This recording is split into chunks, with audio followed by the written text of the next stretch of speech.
Amen. Gloire à Dieu. Nous poursuivons nos réflexions, frères et sœurs, sur l'épître aux Hébreux, chapitre 11. Peut-être aurions-nous tendance à dire l'épître de Paul aux Hébreux, mais on ne sait pas si c'est l'apôtre Paul qui a écrit l'épître aux Hébreux. Ce n'est pas bien grave. L'essentiel, c'est que nous sachions que c'est l'Esprit de Dieu qui est l'auteur de chacune des lettres. Et le Saint-Esprit a utilisé des hommes de Dieu, les apôtres en l'occurrence, pour nous transmettre le bon conseil de Dieu pour chacun de nous. Et combien c'est bon de lire, de relire, et je vous encourage à le faire, l'épître aux Hébreux, notamment au chapitre 11, qui nous parle de la foi. Et puisse le Seigneur renouveler notre foi. Et notre foi, eh bien, c'est aussi pour nous l'occasion de l'exercer pour faire des expériences avec Dieu.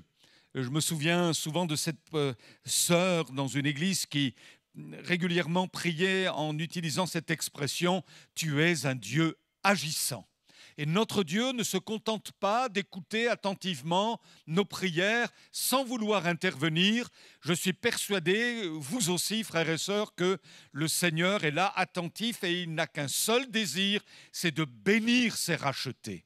C'est de renouveler ses rachetés, c'est d'équiper son peuple, c'est de nous fortifier les uns et les autres. Béni soit Dieu.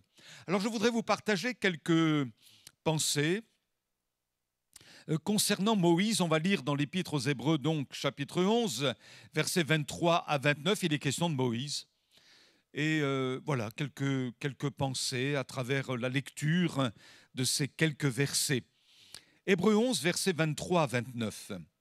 C'est par la foi que Moïse, à sa naissance, fut caché pendant 3 mois par ses parents, parce qu'ils virent que l'enfant était beau et qu'ils ne craignirent pas l'ordre du roi.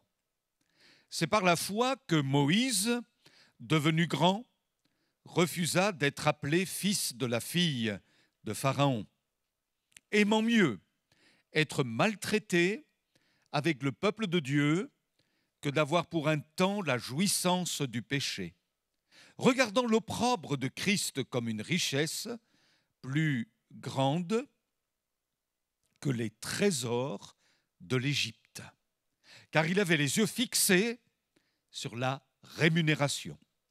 C'est par la foi qu'il quitta l'Égypte sans être effrayé de la colère du roi, car il se montra ferme comme voyant celui qui est invisible. Verset 28. C'est par la foi qu'il fit la Pâque et l'aspersion du sang, afin que l'exterminateur ne touche pas au premier-né des Israélites. C'est par la foi qu'ils traversèrent la mer Rouge comme un lieu sec, tandis que les Égyptiens qui en firent la tentative furent engloutis. Amen. Moïse est un personnage, faut-il le dire, de la plus haute importance dans les Écritures. On sait que c'est lui qui a délivré le peuple d'Israël de l'esclavage en Égypte. On sait que c'est lui qui a transmis la loi de l'Éternel à son peuple. On sait aussi, d'après les Écritures, que c'est lui qui a fait la première Pâque juste avant le départ du pays d'Égypte, et nous pourrions ajouter tellement de choses à son sujet. À tel point que dans le livre du Deutéronome, au chapitre 33, versets 10 à 11, il est dit « Il n'a plus paru en Israël de prophète semblable à Moïse, que l'Éternel connaissait face à face. Nul ne peut lui être comparé par tous les signes et les miracles que Dieu l'envoya faire au pays d'Égypte contre Pharaon, contre ses serviteurs et contre tout son pays, et pour tous les prodiges de terreur que Moïse accomplit à main forte sous les yeux de tout Israël. » Alors ce Moïse, eh bien, il avait un père et une mère. Et au verset 23, il est question notamment de ses parents qui l'ont caché alors qu'il y avait l'ordre du roi de tuer tous les premiers-nés d'Israël. Mais les parents ont vu qu'il était beau, et je pense que dans cette expression, il y a surtout cette attention spirituelle à l'égard de leur enfant. Je pense qu'ils ont discerné que cet enfant était un cadeau de Dieu. et que Dieu allait probablement l'utiliser d'une manière et d'une autre. Les parents de Moïse s'appelaient Jochebed pour la maman et Amram pour le papa, et il est dit qu'ils avaient la foi. C'est par la foi qu'ils ont caché leur fils, voyant qu'il était beau. Et on peut dire que Moïse est né dans la foi au sein d'un foyer pieux. Bien-aimés, c'est une bénédiction. Je pense qu'il y en a au milieu de nous, des frères, des sœurs, qui ont eu l'immense privilège d'avoir des parents chrétiens. Et ça, c'est une grâce absolument extraordinaire. Je n'ai pas eu ce privilège pour ma part, et peut-être qu'au milieu de nous, il y en a quand même un certain nombre qui n'ont pas eu non plus ce privilège. Mais quel bonheur d'avoir un papa pieux. Un papa que l'on voit prier, aimer Jésus, vivre l'Évangile, une maman pieuse. Quel précieux cadeau pour une famille. Alléluia. Alors on sait l'histoire, on la connaît. Moïse a été recueilli par la fille de Pharaon et la divine providence a fait que, la maman Jochebed a pu allaiter son bébé. C'est vraiment une providence de Dieu. Et je me suis dit, mais qu'est-ce qu'elle a fait ? Non seulement elle a allaité son petit, puis le petit a grandi, mais elle ne s'est pas contentée de lui prodiguer quelque nourriture. Elle ne s'est pas contentée de prendre soin de son petit, de le laver, de le nettoyer, de changer les langes, etc., etc., comme toute maman digne de ce nom est susceptible de faire. Mais cette maman pieuse, cette maman qui connaissait Yahvé, qui connaissait le Dieu créateur des cieux et de la terre, cette maman a surtout aussi pris soin de son âme. Et elle a parlé de son Dieu, comme une maman sait faire, avec les mots appropriés, pour susciter dans le cœur de son petit la foi, le respect de Dieu, l'amour de Dieu. Et peut-être a-t-elle dit, ce n'est pas écrit dans la Bible, mais on peut le supposer, tu vois Moïse, tu vois ce ciel étoilé, Moïse, eh bien c'est notre Dieu à nous, qui est l'auteur de ces choses merveilleuses. Tu vois ce bel arbre fruitier, tu vois la nature, tu vois la mer, tu vois le soleil, tu vois la lune, tu vois nous en tant qu'êtres humains. Eh bien, Moïse, mon petit, sache que ce n'est pas le Dieu soleil qui a fait ça, le Dieu lune, comme les Égyptiens avaient l'habitude de le dire et d'adorer ces idoles-là, mais c'est Yahvé, le créateur des cieux et de la terre, et tout ce qu'elle renferme. C'est notre Dieu à nous, c'est le Dieu de notre peuple d'Israël, c'est le Dieu d'Abraham, d'Isaac et de Jacob. Et le petit Moïse devait, sans nul doute, s'émerveiller à l'écoute de sa maman, à l'écoute de son papa, entendre les belles choses concernant le Seigneur. Et puis Moïse a grandi. Moïse est, comme vous et moi, passé par l'adolescence. Il est devenu jeune. Et puis, les années ont passé. Et ce qui est extraordinaire, c'est que l'enseignement qu'il a reçu tout petit, a eu raison de l'ensemble des enseignements qui lui a été prodigués dans les hautes écoles de l'Égypte. À tel point que cet homme, bien qu'instruit, comme dit l'Écriture, dans toute la sagesse des Égyptiens, Moïse était puissant en parole et en œuvre, dit le livre des Actes des Apôtres, mais un jour, cette semence, déposée avec soin et prière dans son cœur alors qu'il était tout petit, cette semence l'a amené à prendre position pour le Dieu d'Israël et en faveur de son peuple. Et c'est pourquoi il est écrit que c'est par la foi que Moïse, verset 25, et en tout cas versets 24 et 25, Moïse, devenu grand, refusa d'être appelé fils de la fille de Pharaon. Dites-moi, aimant mieux être maltraité avec le peuple de Dieu que d'avoir pour un temps la jouissance du péché. Ce n'était certainement pas une décision facile à prendre. Quand on est prince d'Égypte, quand on a tout à profusion, quand on est au bénéfice de toutes les richesses et de tous les trésors du monde, eh bien, il a préféré la servitude, il a préféré partager le sort du peuple esclave plutôt que de jouir pour un temps, comme dit l'Écriture, du péché. Alléluia. Il a préféré une vie attachée à l'Éternel en toute humilité. D'une manière prophétique, le texte dit qu'il a choisi Christ, puisqu'il est dit au verset 26, « Regardant l'opprobre de Christ comme une richesse plus grande que les trésors de l'Égypte, car il avait les yeux fixés sur la rémunération. » Mes amis, nous sommes sans doute, ainsi que tous ceux qui ont mis leur confiance en Jésus, les êtres les plus riches que porte la terre. Et vraiment, nous avons de quoi louer Dieu, vous et moi. La vie chrétienne, nous l'avons évoqué tout à l'heure, n'est pas forcément facile. Qu'est-ce que vous en pensez? Il y a des moments de découragement, il y a des périodes déroutantes, il y a des tempêtes dans notre vie. Il y a parfois des choses qui pourraient même aller jusqu'à nous faire perdre la foi et nous décourager au plus profond, au point d'abandonner toute chose, d'abandonner l'Église, d'abandonner la parole, d'abandonner notre service. Mais le Seigneur est si bon qu'il nous rappelle tout son amour, sa fidélité. Et comme par une impulsion du Saint-Esprit, voilà que, miraculeusement, nous relevons la tête, alléluia.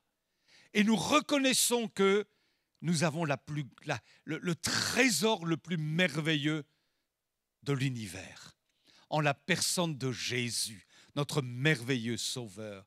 Dites-moi, frères et sœurs, n'est-ce pas Jésus qui dit, mais à quoi sert-il à un homme de gagner le monde s'il a perdu son âme? À quoi ça sert, pourrions-nous dire, d'être un prince d'Égypte si l'âme est perdue? Nous avons une richesse extraordinaire au plan intérieur. L'apôtre Paul dit dans les Éphésiens, au chapitre 1, verset 7, « En Jésus, nous avons la rédemption par son sang, la rémission des péchés, selon la richesse de sa grâce. » Mon Dieu est riche, alléluia. Éphésiens 1, 18, l'apôtre Paul prie en demandant que le Seigneur illumine les yeux de notre cœur pour que nous sachions quelle est la richesse de la gloire de son héritage qu'il réserve aux saints. Et l'apôtre Paul, d'une manière très réaliste et sous l'impulsion de l'Esprit, dira que nous sommes des vases de terre. Et c'est vrai que bien que chrétiens, nous réalisons que nous sommes dans un corps corruptible et nous réalisons en tant que vase de terre notre fragilité, notre vulnérabilité. Mais la Bible dit que dans ce vase, il y a un trésor et c'est Christ, alléluia. Et ce trésor-là, nous entendons bien le garder, alléluia. Nous entendons bien prendre soin de ce trésor merveilleux. Alors, il y a un jour où, comme Moïse, il faut savoir prendre position. Quel que soit le coût que cela peut représenter, pour Moïse, ça voulait dire renoncer aux richesses de l'Égypte, renoncer au péché, à la vie de péché qu'offrait l'Égypte. Mais pour lui, il a donné la préférence au ciel, alléluia. Il a donné la préférence à Jésus. Et vous savez, bien-aimés, j'ai envie de vous dire, il faut être courageux pour se convertir. Ce n'est pas facile.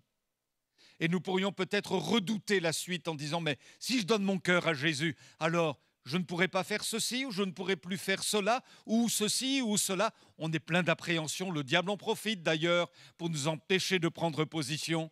Il y a un prix à payer. Ça a un coût. Mais nous devenons les êtres les plus riches de l'univers. Je ne parle pas au plan financier, mais au plan du salut de l'âme. Alléluia. Alors mes amis, même si on se moque de vous, même si on vous méprise, même si on ricane autour de vous, eh bien, qu'importe, si vous avez Christ en vous, vous avez l'essentiel. Et Moïse, les Égyptiens pouvaient sans doute se moquer de lui, mais qu'est-ce qui t'arrive, Moïse? Toi, le prince d'Égypte, mais qu'est-ce qui t'arrive? Mais comment t'es devenu là? Qu'est-ce qui se passe en toi? J'ai accepté Yahvé dans mon cœur. J'aime l'Éternel. Je reconnais que c'est lui mon créateur. Ça devait être extraordinaire d'entendre ça de la bouche de Moïse. Alors sans doute que les Égyptiens, on peut l'imaginer, se sont moqués de lui. Mais lui, Moïse, avait les yeux fixés sur la rémunération. Jésus parle de certaines personnes de ce monde en disant « Elles ont leur récompense ». Sur la terre, ici-bas, une récompense factice sans lendemain. Mais l'homme de Dieu, la femme de Dieu, le serviteur, la servante de l'Éternel, tous ces bien-aimés ont leur récompense, un héritage qui ne peut se corrompre dans le ciel. Et comme Moïse, bien-aimé, je vous invite à garder les yeux fixés sur la rémunération. Alléluia. Cela suppose peut-être des renoncements. Cela suppose peut-être de subir des persécutions. Cela suppose aussi de vivre parfois les moqueries de ce monde. Cela peut arriver. Et je pense que pour chacun d'entre nous, nous avons tous été moqués, plus ou moins. Mais mes amis, rien ne pourra nous empêcher de continuer de croire en notre Seigneur Jésus-Christ. Alléluia. Et si un vent de persécution se levait, Seigneur, garde-nous fidèles. Oui, nous sommes des vases de terre. Nous pourrions craquer, vous et moi. Mais Seigneur, garde-nous dans la foi. Que rien, ni la maladie, ni les hommes, ni les démons, ni Satan, que rien ne puisse éteindre notre foi. Mais que pour toujours nous la gardions. Parce que, mes amis, ça vaut tout l'or du monde. Bien plus que cela encore. Notre foi. Alléluia. Alors avez-vous pris position? Et je m'adresse aussi à nos bien-aimés qui nous suivent en ligne. C'est important de prendre position. Et pour vous qui avez envie de prendre votre baptême, tenez bon. Alléluia. Ce n'est qu'un commencement. Et une fois que vous prenez votre baptême, eh bien, continuez de marcher avec Jésus jusqu'au bout. Et combien c'est bon de voir des bien-aimés qui se sont convertis il y a de cela des décades d'années, alors qu'ils étaient tout jeunes. Il y a eu des hauts, il y a eu des bas, il y a eu des tempêtes terribles dans leur vie. Mais aujourd'hui, malgré l'âge, ces bien-aimés aux cheveux blancs aiment tellement Jésus et sont pour nous des exemples remarquables. C'est bon de vieillir avec Christ. C'est bon de commencer, alléluia, avec Jésus. Et c'est bon de terminer avec Jésus. Jusqu'au bout, gloire à Dieu. Le verset 27 nous dit que c'est par la foi que Moïse quitta l'Égypte. Il a quitté l'Égypte 2 fois. La première fois, il avait 40 ans. Et vous savez dans quelles circonstances il a dû quitter l'Égypte, puisqu'il a vu l'un des siens, un Hébreu, être malmené par un Égyptien, et Moïse a voulu prendre la défense de cet Hébreu. Il s'est battu avec l'Égyptien, il l'a tué. Et ayant commis ce méfait, il s'est dit, je ne peux plus rester en Égypte, il faut fuir. Il me faut quitter désormais l'Égypte. Et il est allé pendant 40 ans dans le désert. Tout ce temps-là, mes amis, 40 ans, ça compte quand même dans une vie, à conduire les brebis de son beau-père On pourrait dire, mais c'est du temps perdu. Un homme de cette envergure, conduire des brebis pendant 40 ans dans le désert, alors qu'il y avait tant de besoins en Égypte, alors que le peuple d'Israël souffrait tant et qu'il avait vraiment besoin d'un libérateur. Mais vous savez comme moi que Dieu ne fait jamais rien au hasard. Vous souvenez-vous de ce texte dans le livre du prophète Osée, au chapitre 2, verset 14, qui dit, et c'est le Seigneur qui le dit, « Je veux l'attirer et la conduire au désert, et je parlerai à son cœur. » Et qu'a-t-il fait le Seigneur dans le désert avec Moïse? Il l'a dépouillé, il l'a formé, il lui a retiré l'orgueil de l'Égypte, il lui a donné la sagesse d'en haut, il lui a ôté son assurance toute humaine pour déposer davantage de foi dans son cœur. Il l'a vidé de lui-même pour qu'il soit rempli complètement de Dieu avant qu'il n'accomplisse son immense tâche en Égypte par la suite. C'était donc un temps de formation. Et, bien-aimés, il faut le reconnaître, il y a des temps pas faciles dans notre vie. Pourquoi? Parce que Dieu nous attire dans le désert parfois. Ce n'est jamais simple, qu'est-ce que vous en pensez? Il nous attire dans son désert parce qu'il nous forme. Alors que nous sommes dans cet endroit aride, desséché, et que nous ne comprenons peut-être pas pourquoi, Dieu nous dit, je t'attire dans cet endroit, je t'attire dans cette difficulté parce que je voudrais te parler. Je voudrais te parler. Je voudrais que ton cœur soit sensible à ce que j'ai à te dire. Et Moïse ne serait pas devenu le Moïse que nous connaissons, le libérateur que nous connaissons, s'il n'était pas passé par ce chemin-là, par cette période-là, dans le désert. Et quelque part, cela nous amène à dire, pour vous, pour moi, je m'exhorte aussi, peut-être que nous sommes encore trop remplis de nous-mêmes. Il n'y a que moi qui suis comme ça? Je ne pense pas. Et le Seigneur a tellement le désir par amour de nous vider de nous-mêmes. D'ailleurs, n'est-ce pas l'homme de Dieu qui dit « il faut qu'il croisse et que moi je diminue ». Et là, c'est gagné. Quand Jésus croît et que nous diminuons. Et plus Jésus prendra de place, plus nous diminuerons. Alors parfois, le Seigneur nous fait passer par des moments de faiblesse. De faiblesse. Souvenez-vous de l'apôtre Paul, à qui le Seigneur dit « Ma grâce te suffit. Ma puissance s'accomplit dans la faiblesse. » Et Paul de dire ensuite « Je me glorifierai donc bien plus volontiers de mes faiblesses, afin que la puissance de Christ repose sur moi. » Et il va même ajouter « C'est pourquoi je me plais dans les faiblesses, dans les outrages, dans les calamités, dans les persécutions, dans les détresses pour Christ, car quand je suis faible, c'est alors que je suis fort. »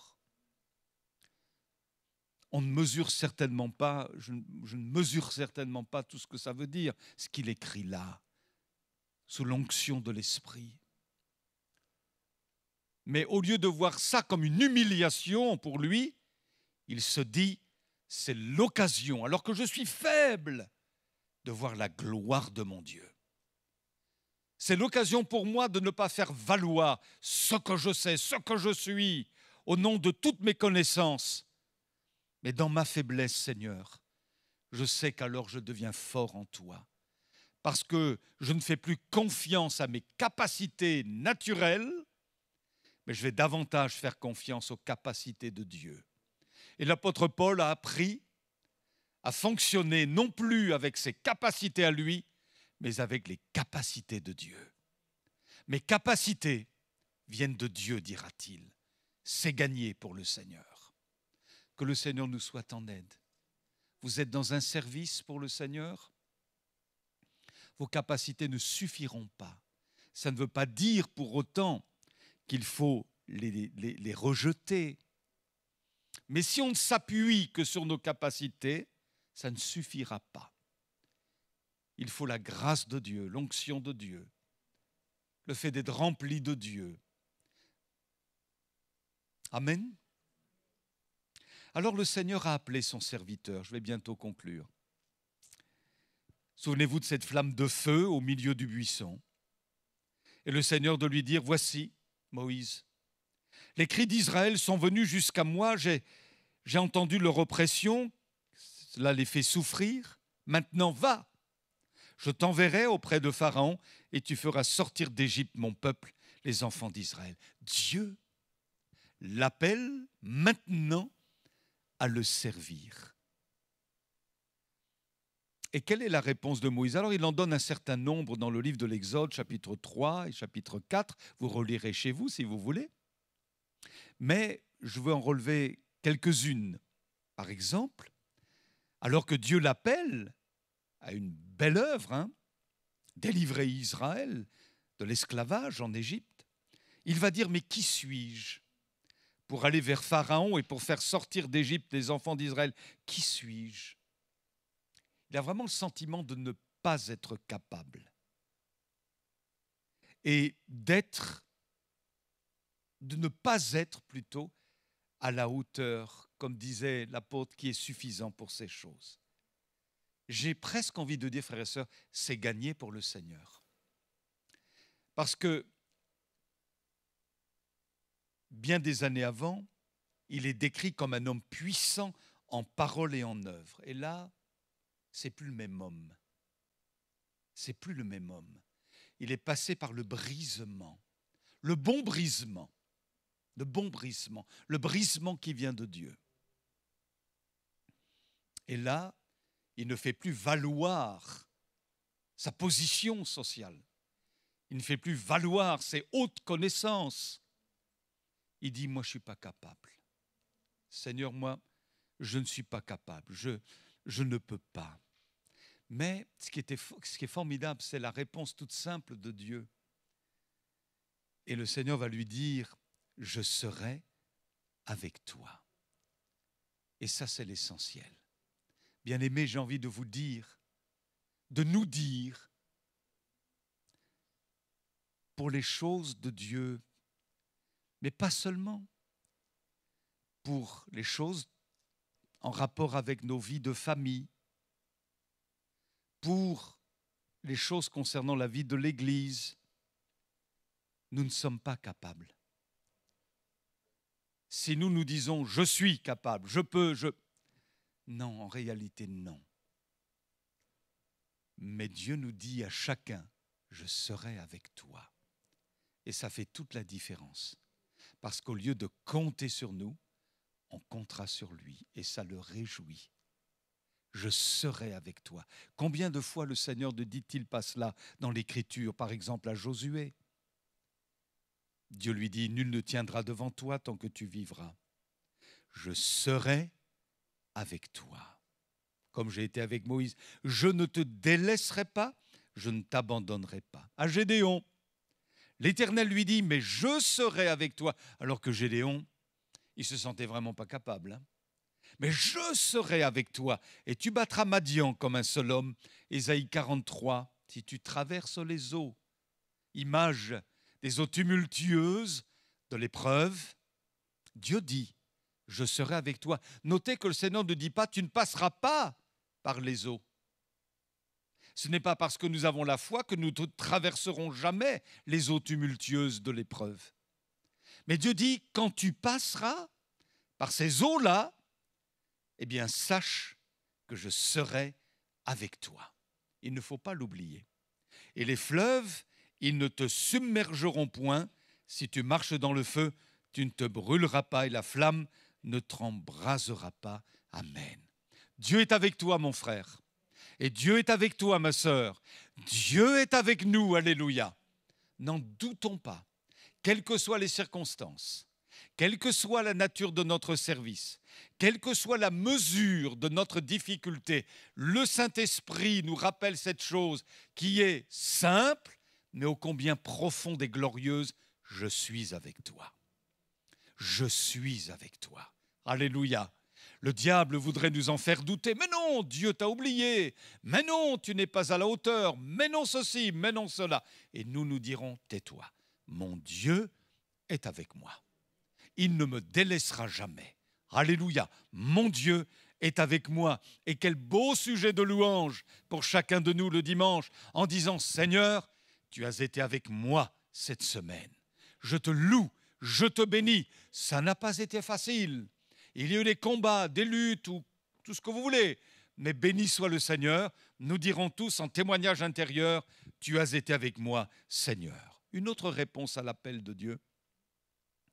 Moïse est donc appelé et il va dire, Seigneur, envoie qui tu voudras. Exode 4, verset 13. Envoie qui tu voudras, ce qui veut dire, envoie quelqu'un d'autre. Et savez-vous ce qu'a fait le Seigneur? Il a envoyé à Aaron son frère. Et je trouve ça formidable. Parce que, excusez-moi l'expression, mais il y a un DRH dans l'Église, un directeur des ressources humaines. C'est Jésus. Et le Seigneur ne veut pas que nous travaillions seuls, mais il y a des Aarons qu'il va nous envoyer.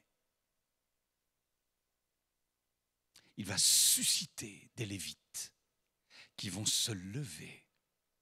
Je bénis le Seigneur, vraiment, de tout mon cœur. Quand Élodie a dû quitter la présidence de l'AMT, Dieu a suscité quelqu'un. Qu'aurions-nous fait si ce n'était pas le cas?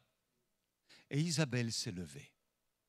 Et sans doute, Isabelle, je me permets de le dire, sans doute s'est-elle dit, mais je ne suis pas capable. Mais qu'est-ce que je vais faire? Mais Seigneur, mais elle a fait confiance à Dieu. C'est un appel. Elle a fait confiance à Dieu. Et Dieu a suscité nos ressources. Béni soit Dieu. Et on en est réjoui. Alléluia. Et l'œuvre avance par sa grâce. Quand les frères ont décidé de passer le relais dans le domaine de la sono, et puis ce n'était pas toujours facile au niveau des réglages, tout ça, les frères ont fait tout ce qu'ils pouvaient de tout leur cœur. Alléluia. Mais ce n'était pas simple, ils le disaient eux-mêmes. Dieu nous a envoyé Luc. Amen. Il est le directeur des ressources humaines. Je vais t'envoyer à Aaron. Tu ne seras pas seul. Alléluia. Et le Seigneur suscite ainsi comme cela des hommes, des femmes qui ont pris conscience de la nécessité de faire un pas de foi. Ils ont été façonnés, travaillés, l'Esprit a agi et Dieu les a rendus mûrs, aptes, du sein de leur faiblesse même, en les utilisant comme il les utilise. Gloire à Dieu. Nous avions besoin d'un trésorier. Dieu l'a suscité à travers Guillaume. Alléluia. Nous avions besoin de quelqu'un pour les gibes. Dieu l'a suscité à travers Sylvie. Il est le directeur des ressources humaines. Il y avait un besoin pour tout ce qui concerne les ordinateurs. À l'AMT, Dieu a suscité John là-bas. Et d'autres encore. Je ne vais pas citer tout le monde, parce que vous êtes nombreux, alléluia. Mais Dieu suscite des Aarons pour ne pas laisser Moïse tout seul. Et Moïse devait prendre conscience qu'il n'était pas seul, mais qu'il y en avait tellement d'autres qui allaient se lever aussi. Moïse et puis tant d'autres après, Josué, etc., etc. Béni soit le Seigneur. Amen. Alors mes amis, soyons encouragés. Ne soyons pas incrédules. À un moment donné, Moïse a été incrédule en disant « Ils ne me croiront pas, ils ne m'écouteront pas, ils diront l'Éternel ne t'est point apparu ». On peut toujours être sceptique dans l'œuvre de Dieu. Qu'en pensez-vous? On peut finalement oui, être dans l'incrédulité à l'image de Moïse à ce moment-là. Et l'incrédule trouve un problème à toutes les solutions, au lieu de trouver une solution à tous les problèmes. Et Moïse voulait trouver des problèmes à toutes les solutions que Dieu proposait. Mais heureusement que le Seigneur, dans son amour, a pu répondre. Alléluia. De telle sorte que Moïse a pu faire le pas. Merci Seigneur. Alléluia. Et je conclus là, vraiment. Excusez-moi du temps, là, je dépassais. Plus tard, Moïse va donc partir. Il va retourner, à partir du désert, il va retourner en Égypte. Vous savez toute l'histoire. Et fort de ce que Dieu lui a dit, il va voir Pharaon. À ce moment-là, Pharaon alourdit la tâche des Hébreux. C'est encore pire. Après l'intervention de Moïse, vous imaginez ce qui s'est passé dans l'esprit de Moïse? Mais Seigneur, il a pu tout remettre en cause. Ça ne marche pas. Tout ce que tu m'as dit. Mais alors, je suis allé voir Pharaon. Je ne comprends pas, Seigneur. C'est encore pire. Vous imaginez? Alors parfois, quand on commence à servir Dieu, ça ne marche pas forcément comme on le souhaiterait. Et on se dit, mais qu'est-ce qui se passe? Et on se dit, mais Seigneur, qu'est-ce qui ne va pas? C'est curieux, ça ne marche pas. Pourtant, tu m'as dit ceci. C'est bien toi qui as fait que tu te serves de moi. Seigneur, qu'est-ce qui se passe? Il va voir le Seigneur, il le consulte, il lui parle. Et le Seigneur lui parle de sa toute-puissance. Et là, je crois que Dieu voulait lui montrer qu'il y a le temps de Dieu et on ne peut pas dépasser, nous, le temps de Dieu. Il y a le temps de Dieu. On fait la volonté de Dieu, on n'a pas toujours les résultats escomptés parce qu'il y a le temps de Dieu. Moïse a bien fait d'aller voir Pharaon. Il a été fidèle à ce que Dieu lui a demandé. Et vous et moi, nous avons raison d'être fidèles dans ce que Dieu nous demande. Maintenant, les résultats ne sont pas toujours visibles. Mais néanmoins, il y a un temps de Dieu précis. Et quand Moïse, cette fois-ci pour la deuxième fois, est parti d'Égypte pour partir dans le désert, à ce moment-là, la mer Rouge s'est ouverte. Amen. Parce qu'il y avait le temps de Dieu. Alors mon frère, ma sœur, reste dans la confiance, parce qu'il y aura un temps de Dieu pour toi, pour nous tous, et dans ce temps de Dieu, la mer Rouge s'ouvrira. Quelque chose va se débloquer dans la famille, peut-être dans l'église, dans nos besoins personnels. Merci Seigneur, il y a le temps de Dieu. Soyons fidèles, allons jusqu'au bout, et le Seigneur manifestera sa grâce. Amen. Merci Seigneur pour ce moment de réflexion. On te loue pour les parents pieux. On te loue pour les enfants qui ont pu grandir comme Moïse dans ce contexte de piété. On te loue pour tous ceux qui répondent à l'appel qui retentit dans les cœurs comme Moïse a répondu en son temps à cet appel. On te loue Seigneur parce que tu es vraiment le directeur des ressources humaines par excellence. Tu suscites des vocations, tu suscites des hommes et des femmes qui comptent sur toi pour accomplir ce qu'ils doivent accomplir. On te loue, alléluia. Tu es merveilleux Seigneur. Et quand ça ne marche pas comme nous le voudrions, toi tu sais pourquoi, Seigneur. Mais nous savons qu'il y a toujours le temps de Dieu au travers lequel tu ouvres la mer Rouge. Tu opères le miracle. Et Seigneur, nous avons chacun pour notre part des mers rouges en face de nous, des défis à relever, des choses qui semblent infranchissables, insurmontables. Mais en ton temps, Seigneur, alors que nous te servons les uns et les autres, eh bien tu ouvriras cette mer rouge et il n'y aura pas d'obstacle. Gloire à toi pour la puissance de Dieu. Gloire à toi pour nos vies qui t'appartiennent. Nous te célébrons notre Dieu en Jésus, notre Sauveur. Amen. Amen.